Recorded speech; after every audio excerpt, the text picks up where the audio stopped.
নমস্কার বন্ধুরা, আজ আমি ঝিঙে দিয়ে একটা সুন্দর রেসিপি করে দেখাবো। তার জন্য কয়েকটা ঝিঙে নিয়ে নিয়েছি, ডুমো করে কেটে নেব। 2 ঘন্টা ভিজিয়ে রেখেছি মটর ডাল, তাতে নিয়েছি একটু আদা আর একটা কাঁচা লঙ্কা।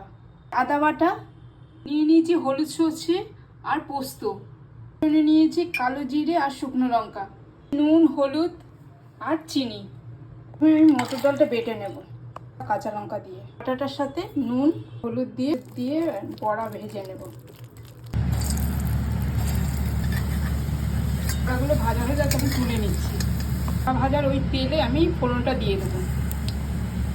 আদা বাটা দিয়ে দেবো, ডুমো করে কেটে রাখা ঝিঙেগুলো ভালো করে নেড়ে চেড়ে নেব।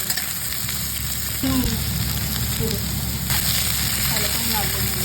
সর্ষে আর পোস্তটা আমি বেটে নেব। কাঁচা লঙ্কা দিয়ে দেবো, দিয়ে দেবো সর্ষে পোস্ত বাটাটা ভালো করে নাড়িয়ে চাড়িয়ে নেব। চিনি দেবো, গরম জল একটু বেশি করেই জল দিতে হবে, কারণ বড়াগুলো জলটা টেনে নেবে। বড়াগুলো দিয়ে দেবো, ভালো করে নেড়ে চেড়ে নেব। দিয়ে দেবো, হয়ে গেছে, আমি নামিয়ে নেব।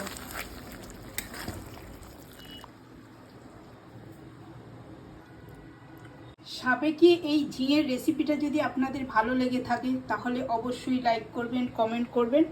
নমস্কার।